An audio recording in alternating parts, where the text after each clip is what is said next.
Okay, so today what we're going to do is finally get to use our water jug with the sink and everything, assemble it all together and see if this actually works. So the tools that we have, I'm going to assemble it with what I purchased and everything you need. I'll show you that after I'm done assembling it, so that way you see how it's put together first.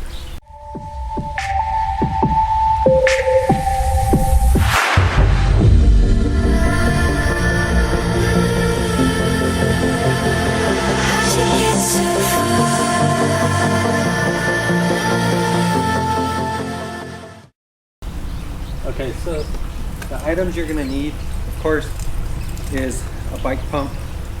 And basically this one goes up to 140 psi, but we're only going to use 10 psi. So make sure you check to see how much psi per pump this thing could actually do. This one in particular is a Franklin. It's $13 on Amazon, so it's the cheapest one. There's a little clip here. You can lift it out and then it extends up. Okay.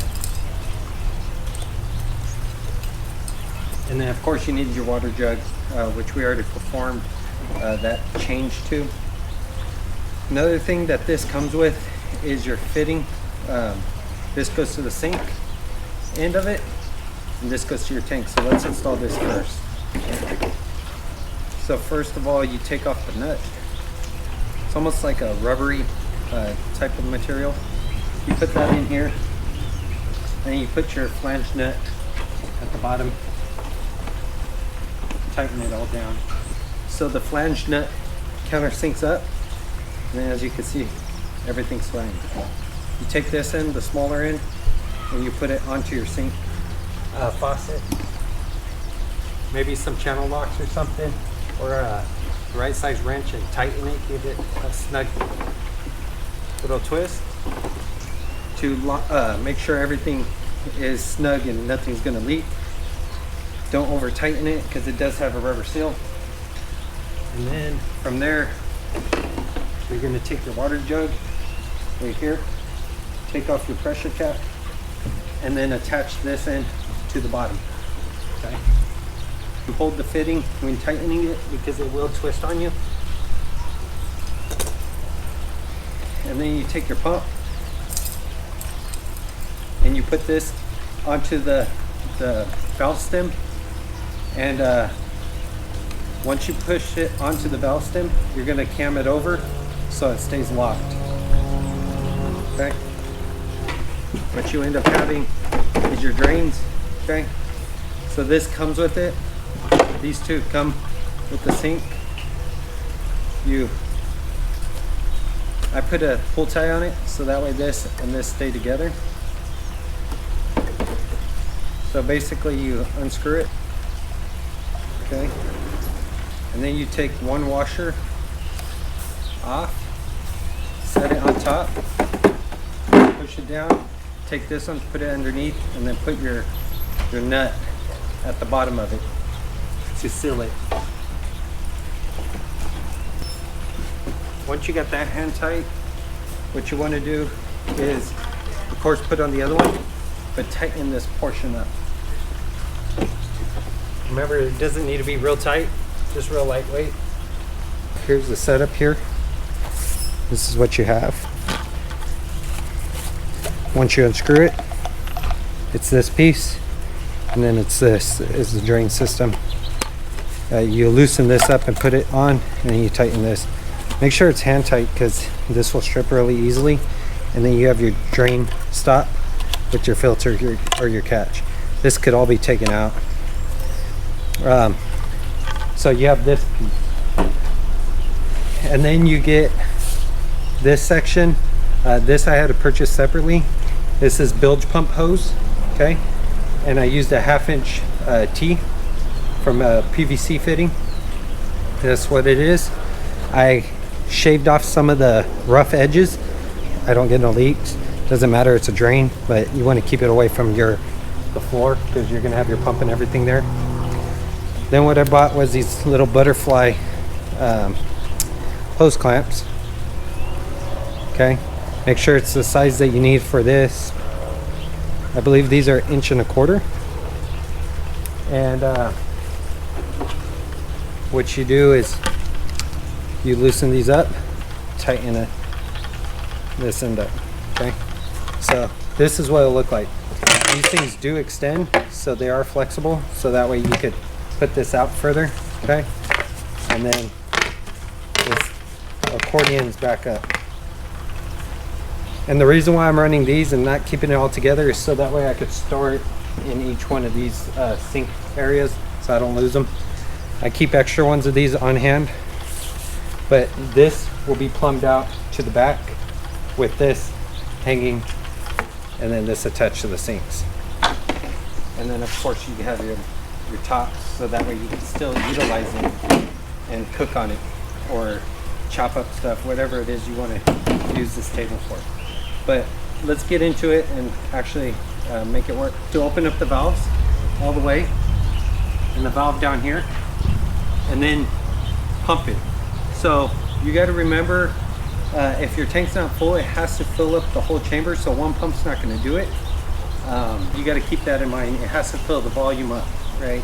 So your piston, the stroke is this much by a diameter about that size, and that has to fill up the area or the volume that's still available, that's not filled with water.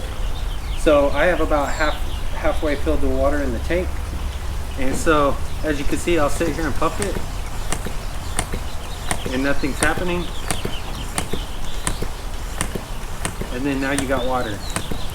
So you could do this if you want, so that way you don't pressurize your tank too much, and of course it'll just continuously give you water until the pressure runs out and it's not able to press the water down and up the tube anymore.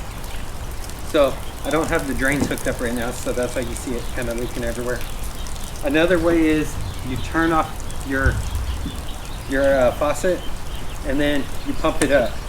So make sure when you're pumping it up, you're paying attention to the actual canister, so it doesn't blow up on you, and you also pay attention to the gauge, so that way you know where you're at as far as the air pressure is concerned. So after it's pressurized, of course you can move everything around. I do recommend a longer hose, so that way you can bring this stuff over to the side where you're going to use it the most. But after it's pressurized and you got it all pressured up, I noticed when tightening everything too, they do spin. Like I was saying earlier, the fittings will spin on you. They don't leak, but they will spin. So I recommend maybe gluing them if that's an option that you want to take, and you don't see yourself changing out the fittings ever. But anyways, let's see if it works. So as you can see, it works, and it's continuous flow. If I pressurize it up some more, I only did a few pumps, so this isn't even at 10 psi. This is probably, let's see, we're at about maybe 3. Remember your house pressure that runs on your water hose and stuff, that's about 40 to 60 psi, and it comes from the city at 80 psi. So 10 psi is kind of low, so don't expect too much out of these tanks, because these tanks are not meant to be pressurized. But as you can see, we got a continuous flow here, and I'll just run that for you for a while, so that way you can see how long it's going to run on about 3 to 4 psi.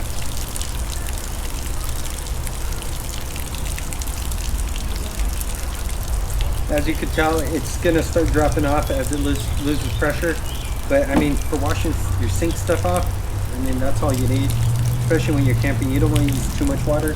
You could change the tip out and do like a mist, so that way it could stay pressurized and kind of project it further.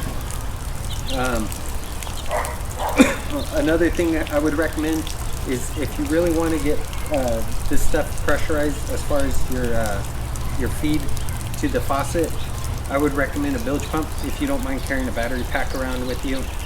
Like the jumper cables usually have a 12 volt cigarette lighter on the side of them where you can plug in a bilge pump and you can flip that on. I might do that with my other tank, so that way I have 2 options in the future, but I wanted this one like this so that way I don't have to worry about power. You know, if your battery's dead, then you're not going to be able to use this setup. Okay, if you bring your car around, yeah, you could use it, but then you got to worry about your car battery dying. Okay, so this is self-contained, everything's to itself, and you don't have to worry about anything, any type of batteries or any of that stuff. So that's going to complete today's video. If you like this DIY, give it a thumbs up. Everything I purchased, I'll try to link it in the description below. Things I recommend, I'll also link them in the description below. If you purchase from Amazon, I don't get a cutback on it because I don't claim that stuff, but it helps keep those links open because Amazon does require a certain amount of stuff sold in order to keep my account active. So I'd greatly appreciate it if you use those links. If not, I might just get rid of the links altogether if no one's using it, because I won't be able to keep them open. But that's going to complete today's video. If you like this video and this DIY, give it a thumbs up. If you want to see content like this and other content I'll be posting in the near future, definitely consider subscribing. Until next time, I'll see you in the next one.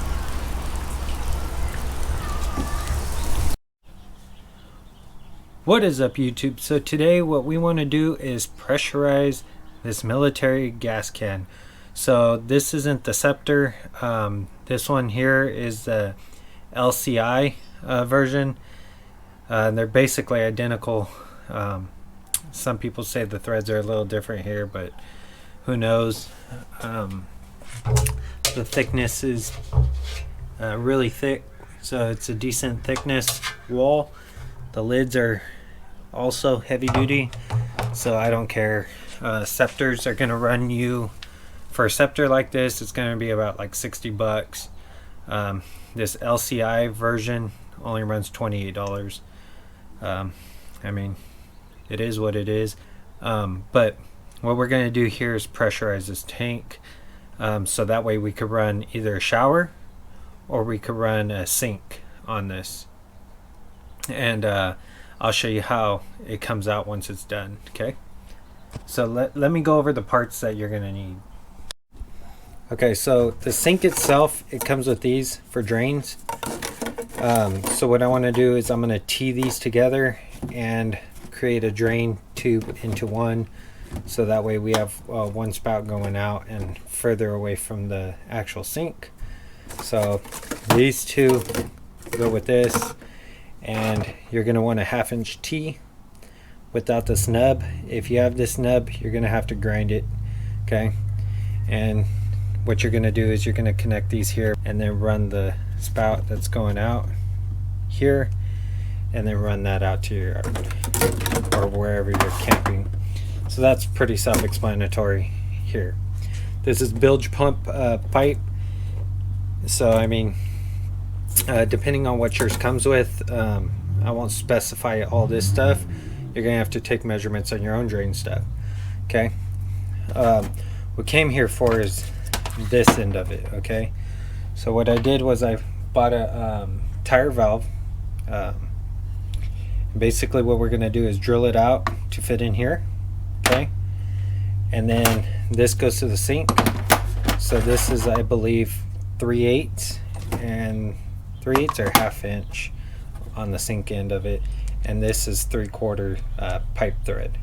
A lot of them show that they're connecting the hose to this, but that's inaccurate. I try to connect the hose to this and it starts cross threading. So I found out that this side's pipe thread. Verify that with yours though. Okay, you're gonna want some 3/4 inch hose, so that way it goes into water jug. And then from there, you're going to want something like this. This is 3/4 to 1/2 inch, but you want it threaded male to male on both ends. In here, it will accept a 1/2 inch pipe thread. So you're going to need a pipe tap that's 1/2 inch. And essentially what it's going to look like is this end going into that. Make sure it's 1/2 inch, okay? Because 1/2 inch outer diameter of the threads is going to be 3/4, which will fill in this area. You may have to drill it out. I'm not sure yet. We'll see when we get there. And then you'll want 3/4 on the opposite end sticking out, so that way once you thread it, it's like that. And this will screw directly onto your hose that goes to your sink. So make sure that yours is 3/4 as well.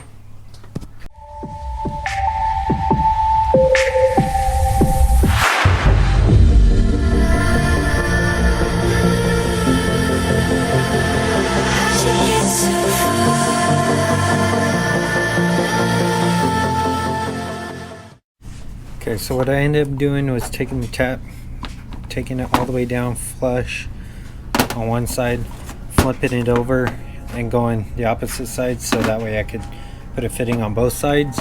And the reason for that is because it doesn't tap deep enough, so it does not cut threads about 3/8 of the way down. So you put this on the inside and then you put the other one on the other side. If you want, you could put Teflon tape on here and then put it on, which is what I'm gonna do. So I had to cut some off this end of the thread, as you can see. So there's about a 1/2 inch thread on here. I kissed it with the belt sander, knock off the edge. And the reason for that is if you don't, when you thread this barb end from the bottom up, what ends up happening is you only have about an 1/8 inch from the top, and it won't allow your other fitting to seat all the way down. So make that as short as possible. You could use a hacksaw and some sandpaper to smooth it back out if you don't have power tools. Alright, so I got the assortment here, metric and SAE, American. There's all the different sizes, $6.99 on Amazon. And then I got the 3 3/8 ID O-ring kit, the larger one, and it looks like that on Amazon. There's a part number if you're looking for it. All of it will be linked in the description below. And basically that's what it looks like now. Now we just got to drill and tap this one out. Bam. Okay, so I got my valve stem right here. Okay, it's all in pieces. I got the one with the O-ring, so this O-ring goes on here like this, and the material goes in between, and this O-ring goes down, and you have this pinch right here that sandwiches it all together. It's actually like a washer, and you have these lock nuts. You want to measure the outer diameter of this, because this is what's going to be pressed up into the plastic. This one here measures 0.4, so I'm going to use a 3/8 bit on it. Go a little bit undersized, because you could always increase the size as you go, but usually when you drill in plastic, it's going to probably be a little bit looser due to the movement of your drill.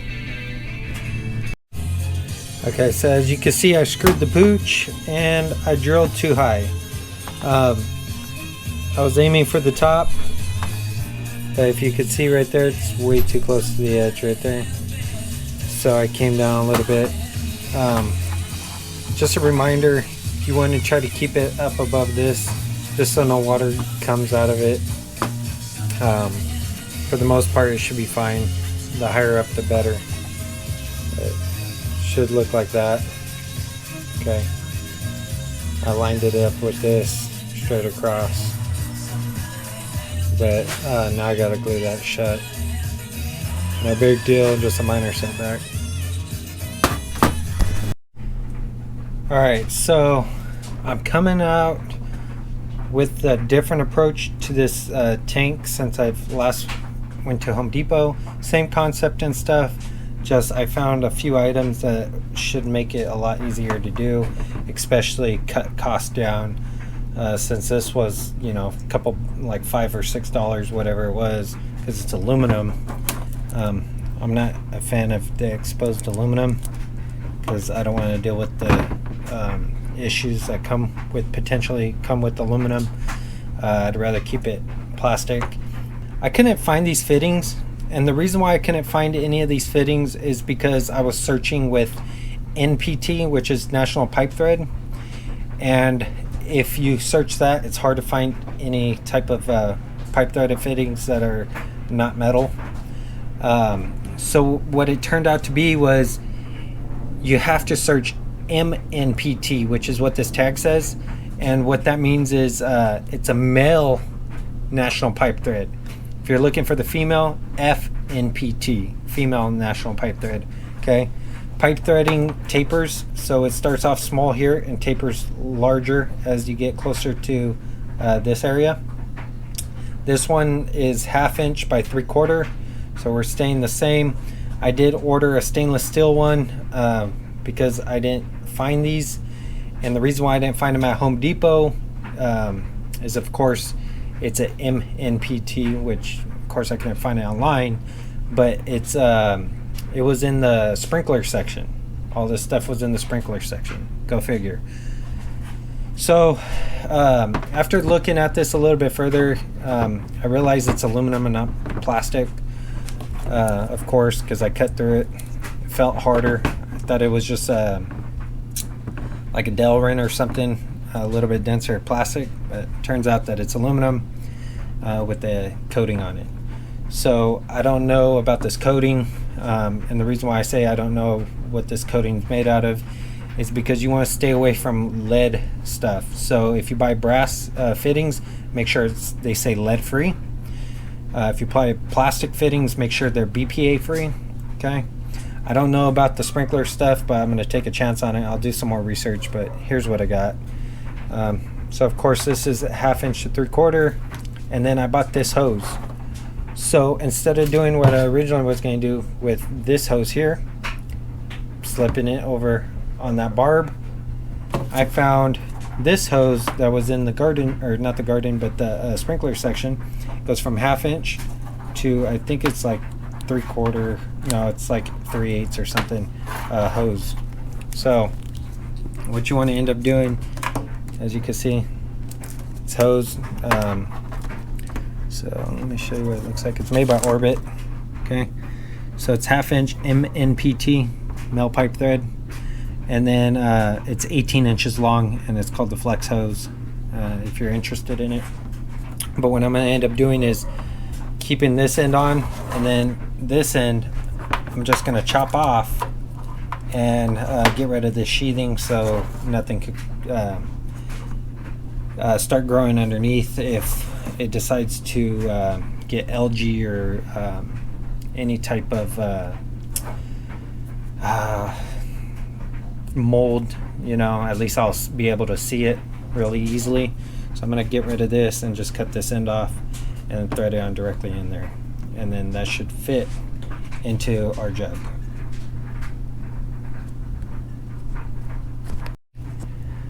So as you can see, I used the epoxy and it cleaned up really well, sealed it up. Okay,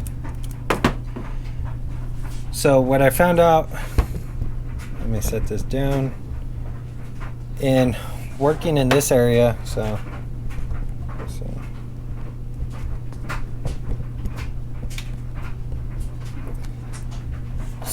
when taking this apart, all you got to do is push up on this, and then there's a plug. You pop this plug out. It may require some needle nose pliers to pop it out. Let's see if we could get it out though. So that way you could kind of save the fitting for maybe another project instead of cutting it. So pop that out. Okay. Then this tube slides off. Just pull it off. And then this sheathing. This is kind of like one of those electrical wire sheathings to hide your wires when running it in the car, to protect it from the elements. Anyways, so basically you just thread this back on to here. Okay, some trimming may be required. I'm gonna put, of course, some Teflon tape so that way it doesn't leak, and then make sure that the threads are the proper length. As you can see, we probably need to shave some off very minimal, but we should probably do that before we put it on so we don't have to do double the work. Just shave some of them off. So after shaving it, be careful, because if you go too far you'll start cutting into this, because this doesn't seat all the way back. So make sure you just go flush with it. If you mess up, don't worry, because you have the additional side to it. You could pop this one out and put the new one back on, and then redo it all over again. So this is what you have. Okay. Okay, so this is what it looked like before. Now this is what it looks like now. I shaved some off so that way it would fit flush in here. This face flush with that, so that way it doesn't have no tipping action and leverage to want to break off. I don't believe this stuff is necessary due to the fact that this plastic is real spongy when threading this in, so I think it'd make a good seal. But to take the extra precaution, since it is going to be pressurized, this I'm going to use some Teflon. It doesn't have to be this brand, it could be any one that you want, but definitely consider that. Okay, so basically this is what I got right now. I got the tube going into here. I put this on. Okay, you make sure you press it all the way down. You have the O-ring in there. Make sure you put an O-ring on this thing and melt those dowel pins so that way no air comes out of it. Make sure everything's sealed. This top right here is 3/4 inch, because that's what I need to go to the sink. The last piece to the puzzle is the 3/4 male to the 3/4 female. Like I mentioned before, if you have access to a 3/4 male to a 3/4 male national pipe thread, just put it in direct and forget about the whole thing. But since we don't, this is what we're gonna have to do. And it's a big guy. So if you look at that, look how substantial that thing is. This is rated for a lot of pressure. This is overkill, but like I said, I needed the threads to be 3/4, and this is pricey. I'm not gonna lie, it cost $17 for this thing. But as you can see, it's stainless steel. It has a metal little lever here. Like I said, if you could find a cheaper one, plastic, go with that. I just didn't want the threads to start hogging out, because the end that this connects to is going directly to the sink or the shower end, and I don't want the threads to start cross threading if I take it on and off constantly. Now you want to do a pressure check, so make sure you plug this, fill it up. Don't go too high with the pressure, because you could potentially crack this or bulge that. So keep it down, probably about 10 psi is fine. If you have a foot pump, that'd be good, because you just pump it up probably one time and that's 10 psi. It'll fill it. By the time it goes down, pump it again, and then do it like that. Make sure you seal these dowel pin ends with a hot knife or a soldering iron where these pins are here, so that way it doesn't leak, and try to fit an O-ring in between there to tighten this down so it doesn't leak. Keep this as a bleed off, so that way you can relieve the pressure. Okay, and if you want, you could even add a pressure gauge on here, or you could just regulate it from your bike pump. So one thing to mention before doing all this, another alternative method if you don't want to drill and tap and stuff, is a weed sprayer, those ones that pump. If I find a picture, I'll show you, but the solo one, I've seen pictures of guys actually putting the solo pump into here and threading it in, and it fits with the wand and everything. The only issue with that is out of the trigger end you get a fine mist, but I mean, you can hook up that I think it's like 3/8 tube directly into your sink with some adapters, and you would have a 3/8 feed to it. But at that point, why not just keep the sprayer all together and then run the 3/8 hose to your sink or your shower, or use the wand as a shower at that point. because it kind of defeats the purpose on buying actual 5-gallon water jug. You could just buy the 3-gallon solo and then use this to fill it up when you need it, and then you can regulate water that way. Just my 2 cents. It's totally up to you, but those, I believe, you could pressurize a lot more than these cans. 10 pounds seems to be probably the max, just to prevent any splitting from the seams. They're pretty rugged, they're real thick, heavy duty, but I wouldn't push it past that. But it is what it is. It's for camping. It's not like you're gonna run a whole system off of this forever. The cap does fit on, as you can see. It doesn't thread on, but it's a nice dust cap. So I'll leave it